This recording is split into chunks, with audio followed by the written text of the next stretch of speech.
A true and faithful relation of what passed for many years between Dr. John Dee and some spirits.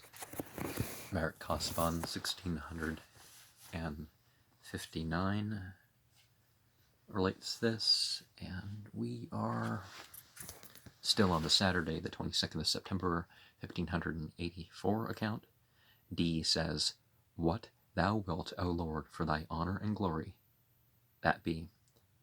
The entity known as Uriel said, "But those that are his counselors have commanded him rather than counseled him to have no dealing with thee at all. And he is possessed with the great and mighty devil, and behold, Belzagal, which is the fury and prince of the Turks, doth assist him in his wickedness. For he knoweth it may come to pass that his kingdom shall be short. But give ear unto me, fawn thou upon Khazar as a worldling, that thou mayest draw him with the world to see the glory of God, but to his destruction. For lo, how much more a man's felicity in this world, the more shall be the burden of his destruction. There be that gape after thy books, and speak vanity of things that are not. Therefore I counsel that they dwell not long with Poland. Behold, when Lasky cometh, he shall not hastily return into Poland, till I whisper in his ears, he is dead that sought thy life. I have more to say, but they are not yet necessary. Dee said, I beseech you to tell me when I shall prepare myself to go for my books, and so on. And in the margin, Conciliari Casaris are possessis Belzagal Cacodaman Turcarum Turkish or Rudolphus, rather. My books from Poland, Albert Lasky. This in the margin there. And in the margin further, I may choose my time to go to Krakow. Uriel says, I speak not, that I know not, but choose thy own time. Now I will become a courtier. Edward Kelly said, he is gone. And of course, Dee prayed, Fiat voluntas die, ad adjus laudum honorum eo gloriam. Amen. Monday, September 24th, 8 p.m., you could say. Main horror. And we're not talking daylight savings time and time zones and all this. The midday was like 12. But that symbol meaning holy and Pragat. Dee said, at the first looking, Edward Kelly saw Uriel, but covered with his scarf, and so on.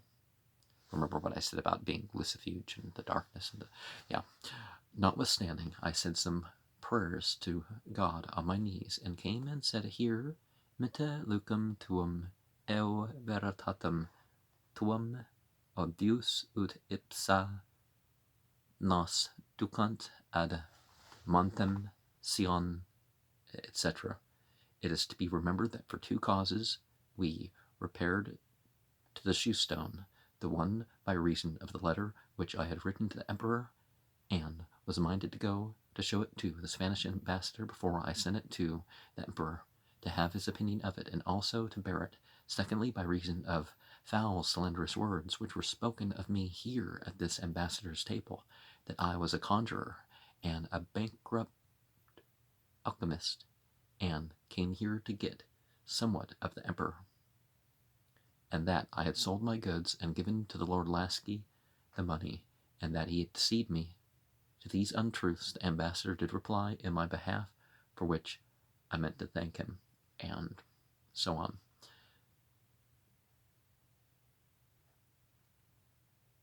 I don't know. He sounds like a conjurer and an alchemist. But if people are using it as hate speech or, saying that he was doing it in an unchristian way or something, that was, or with different intentions,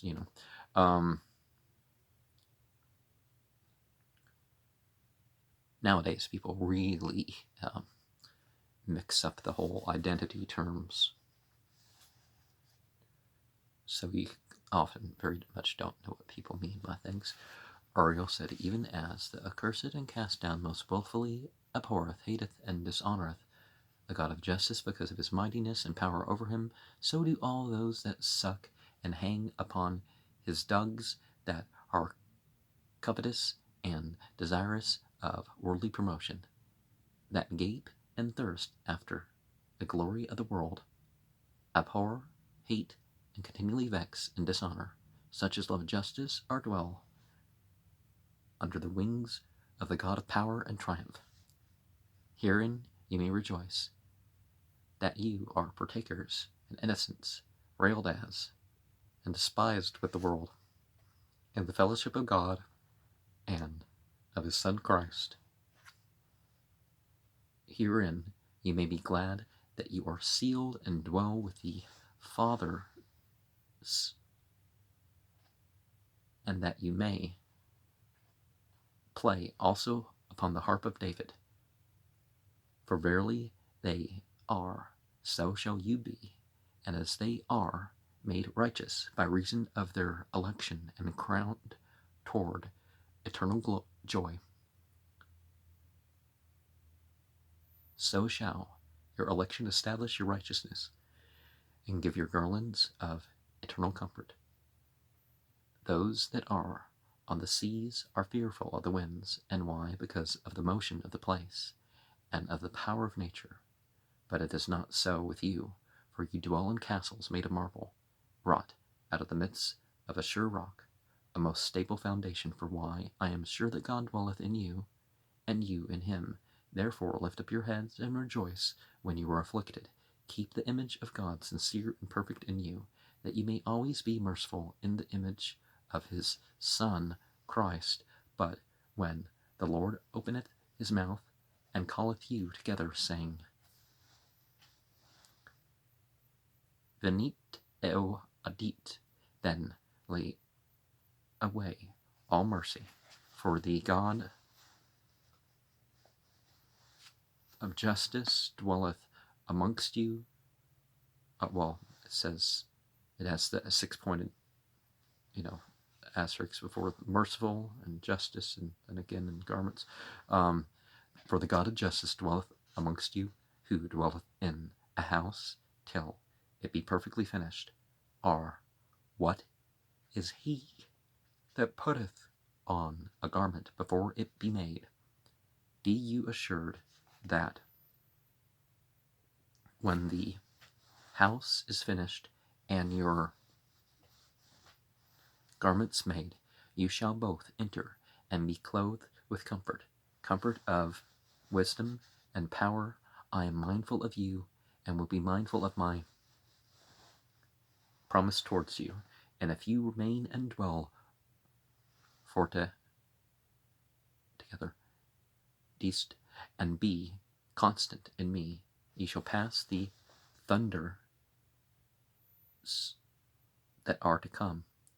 You shall be witnesses of my power, and shall enter into the land of promise with those that shall be comforted, where these days shall have an end. O my brethren, this world exceedeth in wickedness, and is a terror to the good angels, because of the souls that she devoureth. But when lightness is rewarded, and justice sitteth in place,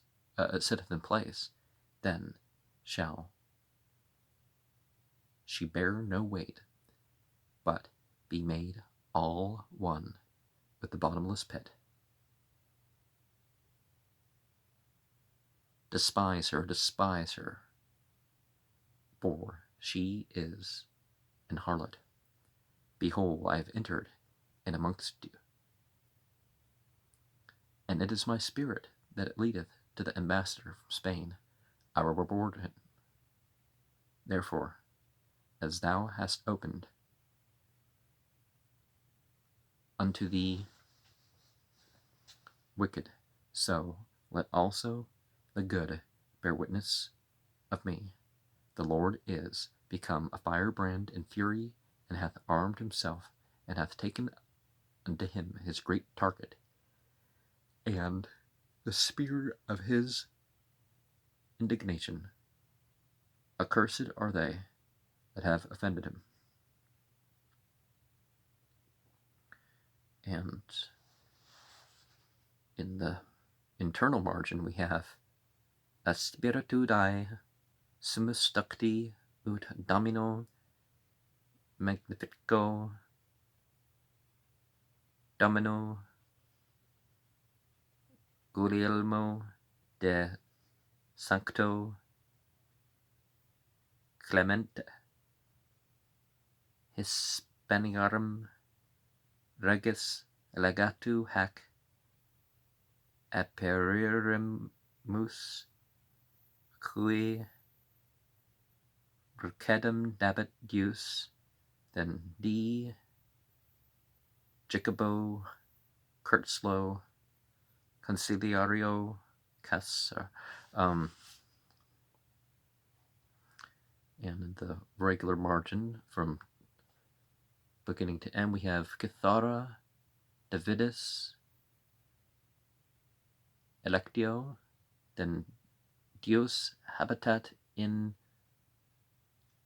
tabis eo vas in Deo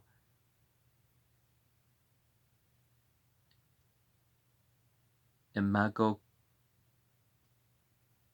Christi Paulus ad Corinthians chapter 15 F Misericordia Siguum nostrum supra in multis locis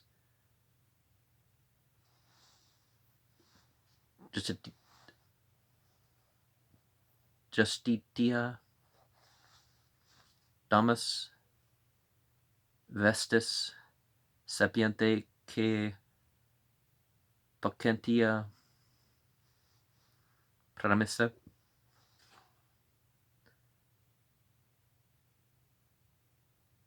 Sonatrua Ventura Terra Premissionis. I'm not sure of some of that because it's you know that thing when they print but they don't, it somewhat fails, so you have part of the letters and some letters are missing, and yeah, that's what happened there. But these things tend to be this is a facsimile, so this is something that happened back in the 1600s. The cotton manuscript is where to view the original. Dicid quantum amini in Sibylla oraculus gratis eo Latinus facilis per Castellanum babitur nomen Realis inter elasque collectura sunt homines ad judicum vita eo hic scribe.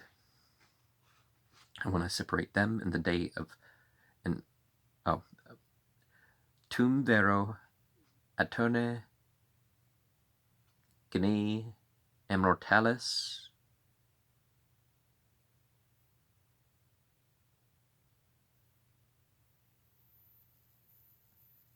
hua eo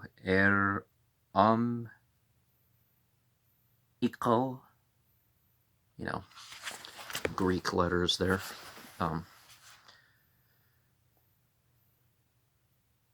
Uriel, Saniel, Azael, Qua, Malak, Gisca hominum petraverit ante science et tetris animas tenebris caligenis omnis judiceo vistent ad formidabile patris magnae immortalis solium etc. Orat Sibyl, page 79, ube secutur plura de Uriel, an entity known as Uriel continuing, and when I separate them in the day of wrath to come, as one of the fingers and gatherers in the harvest of God, then they shall know that I am Uriel, which will not forget the wickedness of their hands, nor their blasphemous mouth, in that day of revenge.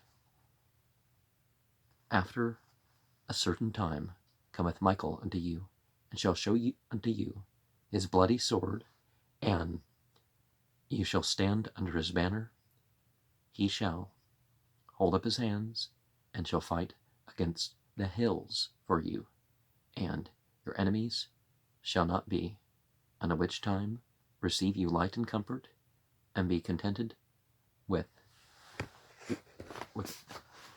adversity in the Lord.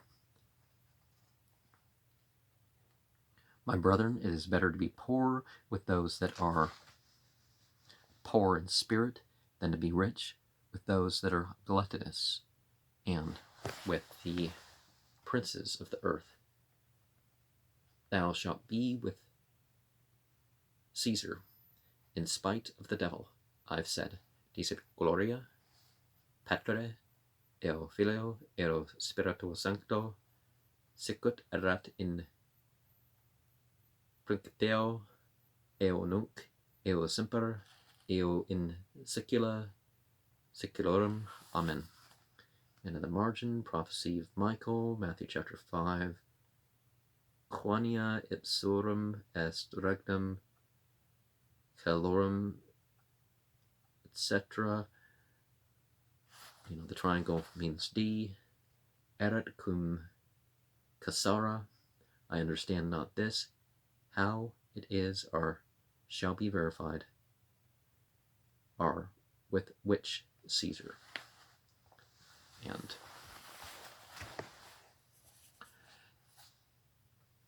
Michael, of course, is the angel over the chief angel over the hellfire, right?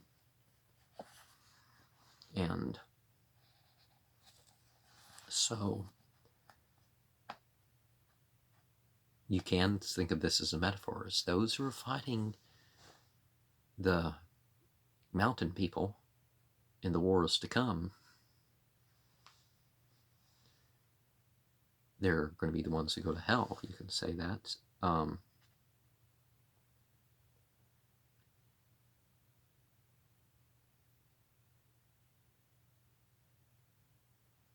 But then again, you can say these prophecies about the black banners that fight their enemies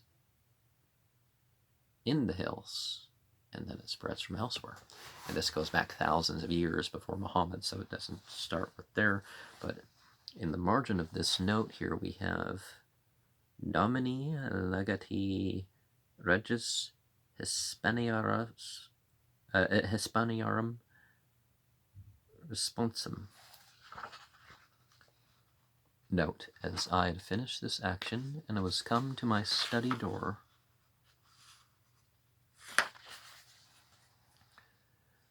Americus was returned again from the Spanish ambassador, to whom I had sent him desirous to know his leisure for me, who had now sent me word by Americus to come to dinner, and so he would have leisure, and so on, whereof I was right glad, and went thither to dinner, who in is, seems like something's after dinner, but it's dinners maybe, who in his inmost study, where he himself was writing of letters, caused me to be brought, and after I had complained of injury and violence done unto me by soul slanders, and that at his honour's table, to which his honour in my behalf had replied, and therefore most humbly and sincerely did thank him, I said that the Empress Majesty himself could bear me witness that I used this phrase unto him, that I came not for his riches as non vens ad vos o serenissime caser propter divitias vestras ut indo ego divis furem, sed a Deo missus non abdeo elater facere quam adjus ad vestram casarem majestatem voluntatem declarar, etc., and therefore how falsely they slandered me. It was evident, and because I perceive that Dr. Kurtz hath not dealt neither with due entertainment of me as a stranger, or a student, or a mathematician, or of one whom to my face he gave great praise unto, as of one long since great fame in Germany, and so in his good estimation, and so on, and least of all as one who offered so great courtesies to the Emperor's Majesty, as he was made witness of, I thought good to send unto the Emperor's Majesty the letter following. Now, because they don't do that, you have some people could take these texts, talk about plurals, it's like, oh, gods, but and so read it unto him after dinner, when I shewed him librum pregensum sive casarium, and moreover librum dicamum, whose former title was Libra Sexta Mystica Tertiarium, Tertiarius, and there showed him the verse actions in Latin, already translated, because now to translate so to him of the English did seem to me both tedious and to him not so readily pleasant. All things on his part considered, his summary final conclusion was, as well of the last offer in this my letter, as of the great actions and divine purposes. For the first he declared that he was lineally descendant out of the consanguinity of one a gentleman, but unlettered at the first, who left his wife, children, and family in Majorca, and ascended a hill there, and place in solitary remained a whole year, and at the year's end he came down, but so learned and wise that all who knew him before wondered at it, and that the same man was called Raimundo Lelio, and that he made that which is called the Philosopher's Stone, as in England. Said I understand this is good record of it, therefore I see, quoth he, that it is a truth and possible, and as he hath granted the knowledge of it to one man, so he may grant grant it to another, and so on. And as for the other higher matters, I perceive that God intendeth some great matter in this world, but I am not able to judge or determine of it. But I am of this mind, wherein I can any way further the service of God, I will be ready and obedient, and so on. As for the emperor's person himself, I find him of good nature, courteous, and most zealously Catholic, yea, ready to shed his blood in the cause, if opportunity requireth. He understandeth the Latin well, and speaketh sufficiently well. That is true, quoth I, for he spake well in Latin to me diverse things. Moreover, said he, as concerning you, I saw him very well affectioned, making great account of your book, and so on. Therefore you are not to regard these Dutch men's ill tongues, who hardly can brook any stranger, and so on. Upon further matter that I had to show him, I offered my ready repair unto him at all times of his good leisure, being called or warned, and he desirous to see the stone brought to me by an angel willed me to come tomorrow also to dinner. I promised him, and so with thanks yielded to his honor, I departed toward my lodging at Bethlehem in Old Prague, and a copy of the letter to the emperor, which I'm not sure that we're going to be able to share the whole thing in this program, but the little bit after, or between Uriel's talk, was the comment saying the eternal and immortal guardian spirits, and they know about the evil and that sort of thing.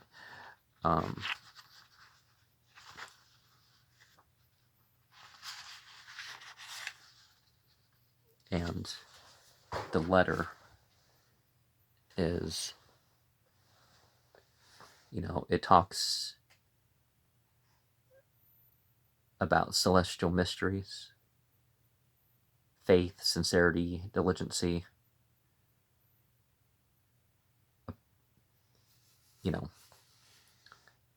analysis of the process, pledges to be made,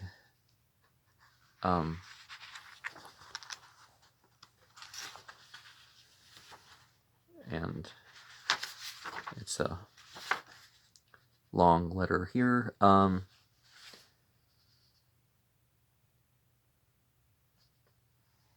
course, he wants assisted. He's talking that he's seen the heavenly realms himself, but it's not just experience, it's about devotion to God. And,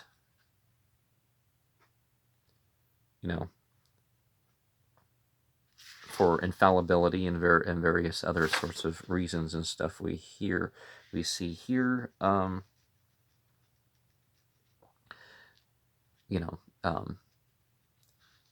philosophy, math, and all that, that the emperor, I wanted to give you this opportunity to benefit yourself by supporting me and that sort of thing.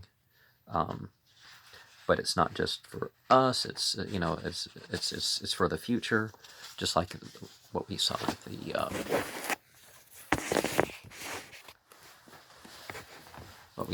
the reference to the Turkish kings. That the Turks, some of the their leaders started fighting for land and stuff. They started humiliating minorities and stuff like this, which had nothing to do with the religion of the that they supposedly professed, but that they, the religion that they professed. Hence, that's a term of fanatic. There are two types of fanatics: the people who mistake the teacher for the God, and or the temple for the. It's like I can't pray at home. It's like, well, okay, fine, pray the per se required or something at the temple. That's probably the best. But the idea that you have to wait till you get there to do any worship. Because people back in the day would never. It's like today. It's like some people don't even pray on their way don't even supplicate on their way to church. Like once they show up at church, that's their worship. But once they step out the door, they're like, you see the women undressing practically. I gotta undo some buttons and hike up my skirt a little because we're in the church. It's like you're in the church parking lot. What's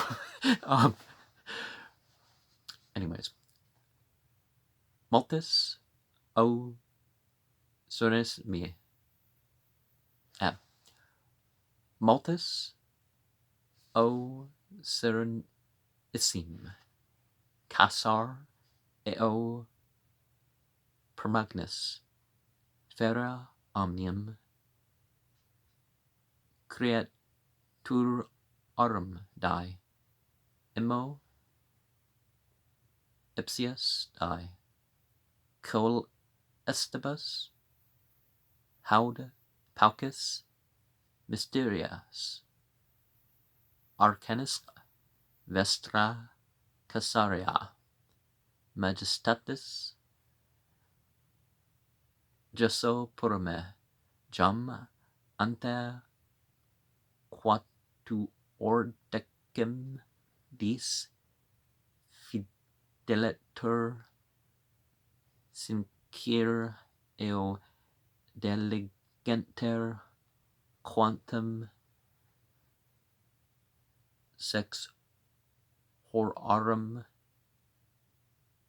fiere poterat spacio declaratis ac manifestatis idem quae eadem tenis me videnta arienta intelligendac esse volo istis inde nunc qua sit vestra casaria majestate simplex tanquam ab aquarerum estimatore facta relatio vel quodcum ragion ad junctum judicium vel qualis toteas processus excogitata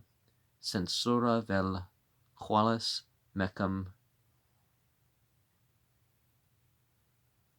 procende vobis persuasa catio vel quala pro casarae veste response forma initum captum qua consilium non sum tam immodeste curiasis ut expiscar nec editor vel alia ration